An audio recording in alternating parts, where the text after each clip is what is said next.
Hi, Cassidy. Hello. Thank you for joining me for the Meet the Artist interview series. So I'm starting out by asking everyone how old you were when you started taking ballet and how you got started. I was 4 years old, and I remember going and seeing the Nutcracker at Pacific Northwest Ballet, and Patricia Barker was performing Clara. And I came out of watching that and was like, I want to do that. I need to do that. So I begged my mom for about 2 years. So I saw the Nutcracker when I was like two. And finally, she was like, okay, you have not stopped begging me. So then she enrolled me in some classes. And then before I knew it, I was dancing at Pacific Northwest Ballet in the Nutcracker with Patricia. So it was amazing. That's very cool. So you were four-ish when you started. Yeah, At what point did you know you wanted to do it professionally? from that age. From four. Okay. Yep. So that was very clear. Only thing I've ever wanted to do was be a professional dancer. Yep. And I feel like you're very fortunate because you lived near or relatively near to Pacific Northwest Ballet School, which Mm-hmm. is, of course, a great school. Yep. So did you just commute? So they don't anymore, but they had their location in Bellevue.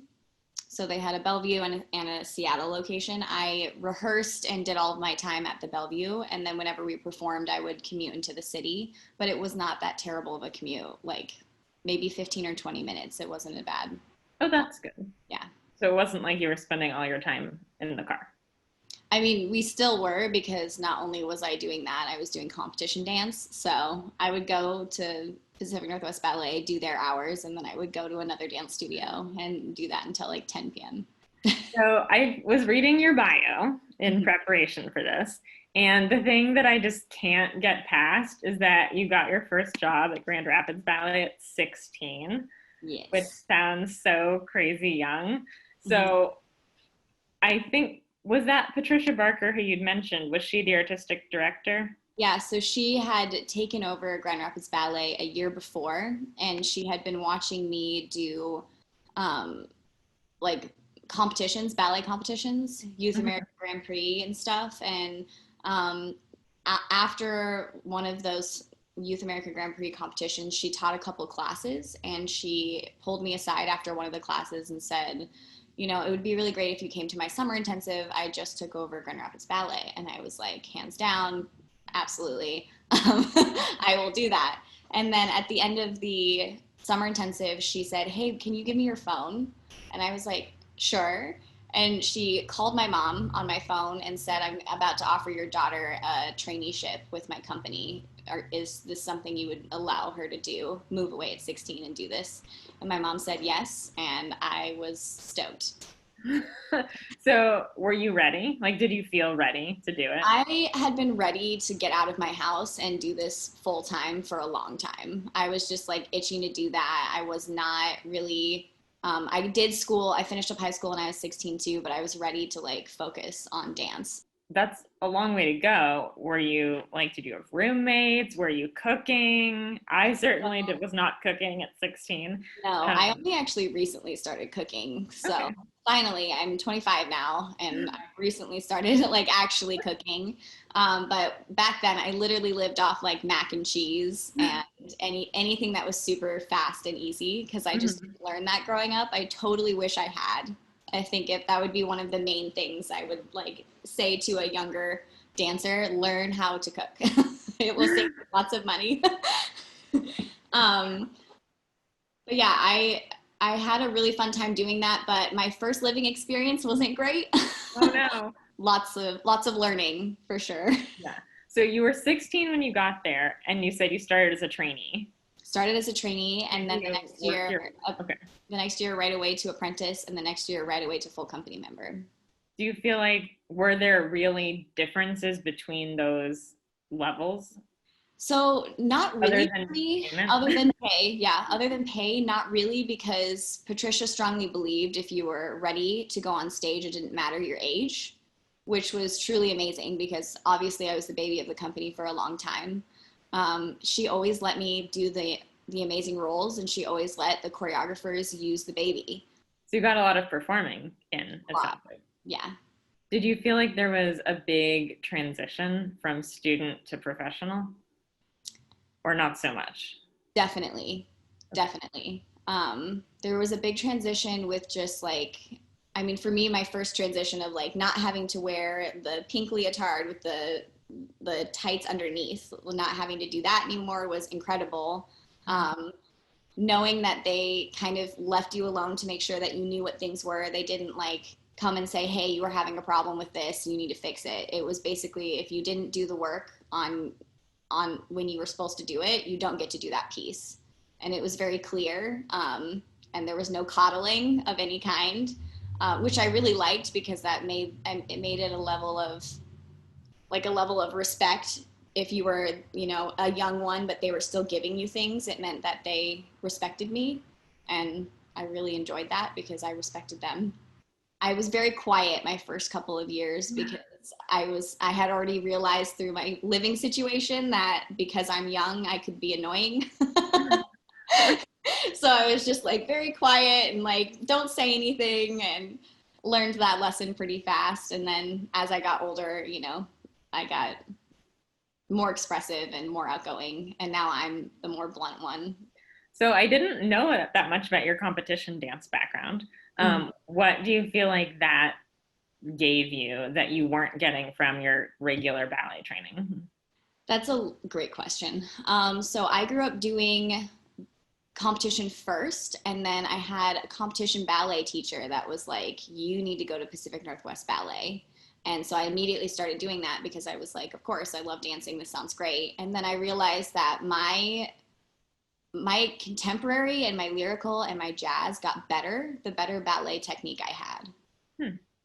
And I started winning more competitions with my better ballet technique, and so I turned into like loving how difficult ballet was and how helpful it was. So having that be my focus at the like when I decided to stop doing competition dance because I knew that I could like get even better and work on all of my ballet, do all the ballet things, and then join companies that do contemporary and neoclassical and push those lines. Um, it was definitely a big, like, I think I was 15 when I decided I wanted to pursue a ballet career specifically, not meaning that I wouldn't do contemporary because I knew I would, but I think I respect how difficult ballet is and how it makes everything better the more you do it.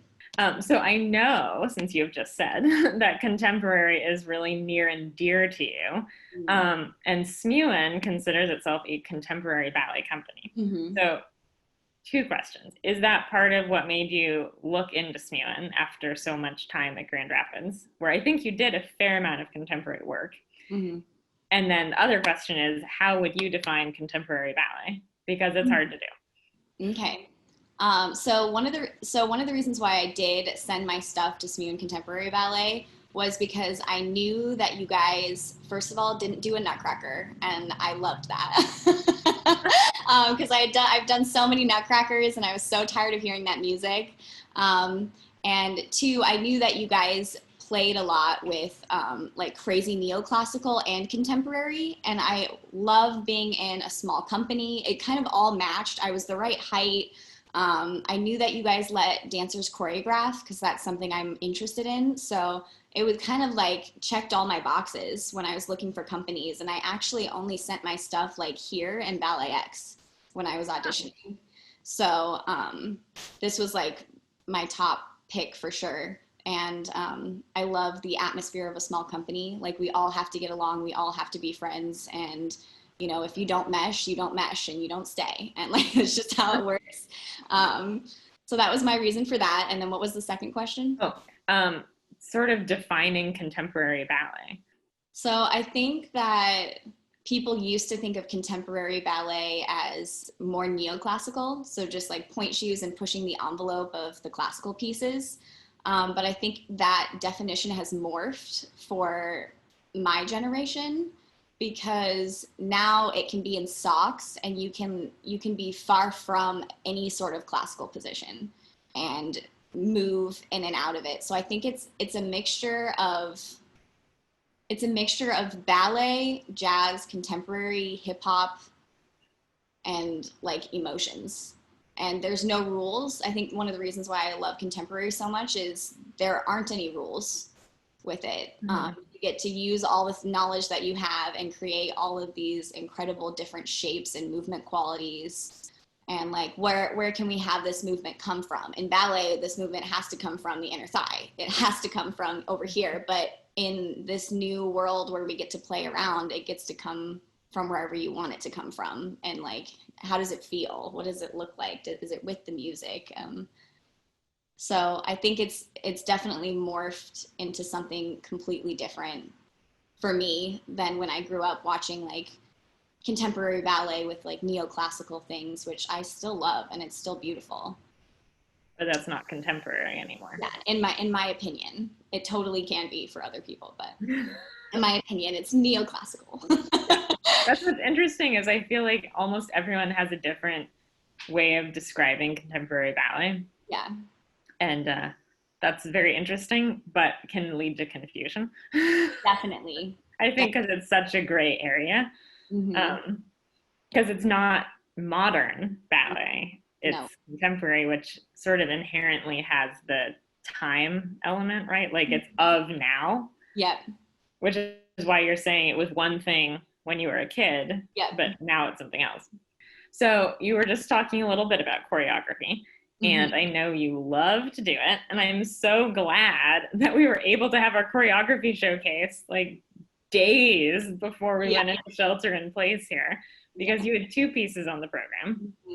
And so had you gotten to choreograph on other professionals previously? So I did do about a 10-minute piece on Grand Rapids Ballet. And that was really fun and lovely. And I've been choreographing on kids quite a bit because I've been teaching as a side job since I was 16 as well.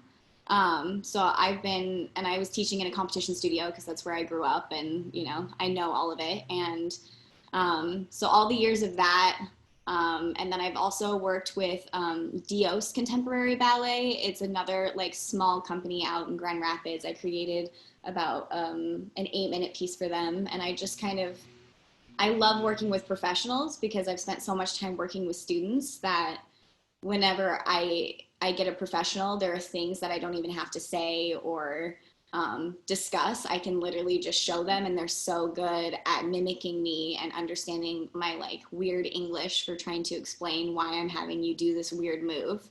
And I love working with professionals too because I'll say something like, can we play with this, or does that not work because of gravity? And like they'll laugh and they'll understand what I'm trying to go for, and they'll like wholeheartedly throw themselves at it.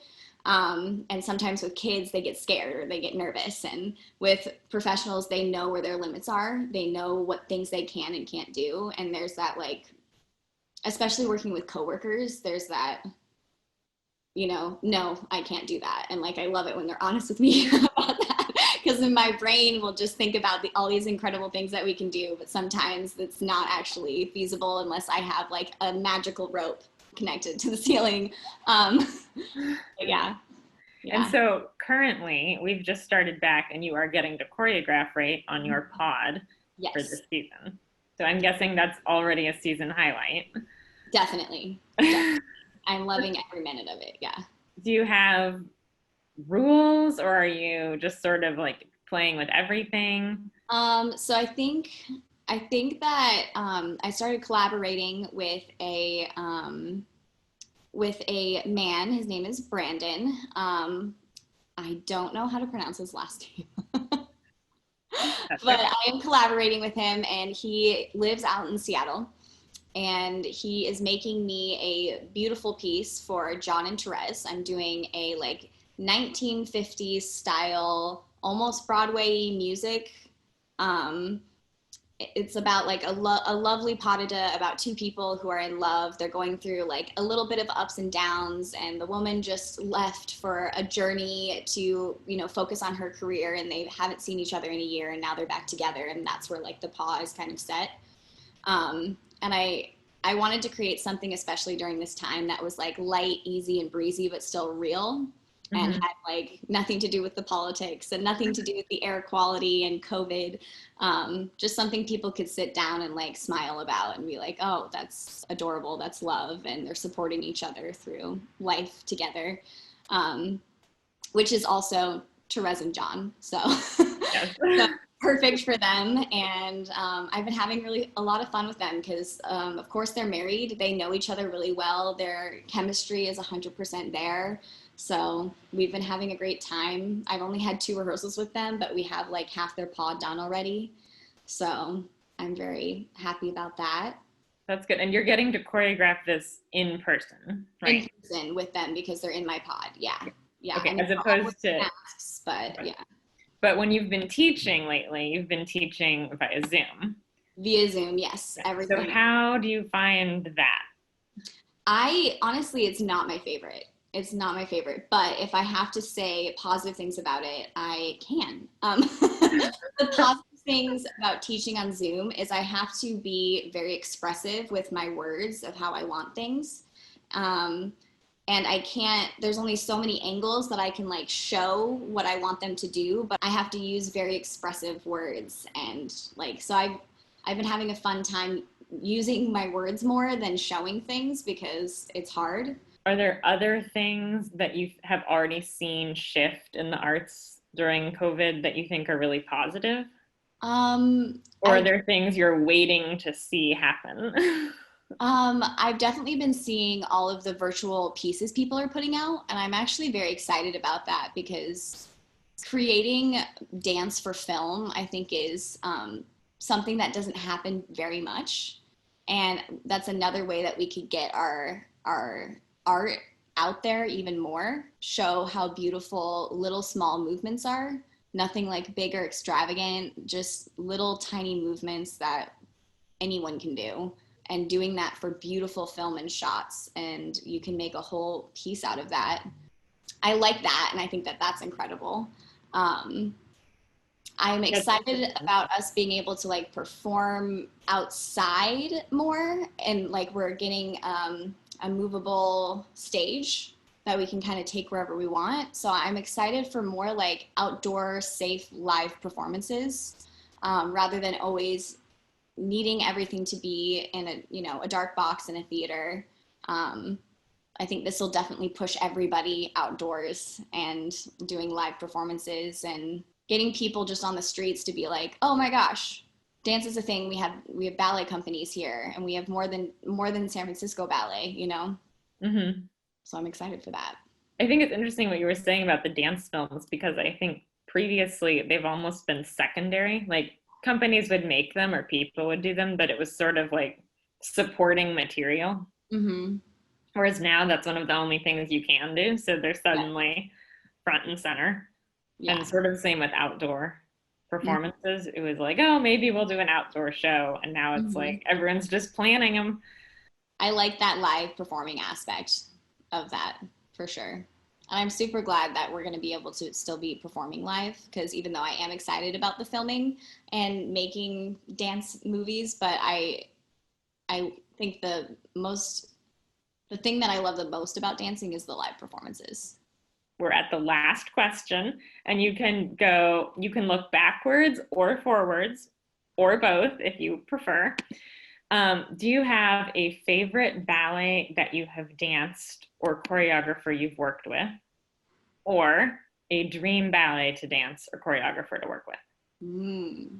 So Baby Me has always wanted to work with Trey McIntyre, and my last 2 years with Grand Rapids Ballet, he came and set Wild Sweet Love on us, and I got to do the solo girl, and that is by far my favorite piece, and I got to work with my favorite choreographer, and in that moment, I felt like I could die and be like I did all the things I wanted to do. um, so Baby you was happy. Baby Me was happy. I think right now I'm just excited to just do new works, create new works. I don't have a specific ballet that I feel like I still need to do, because I think for me, I love it when works are either made on me or with me and it's brand new.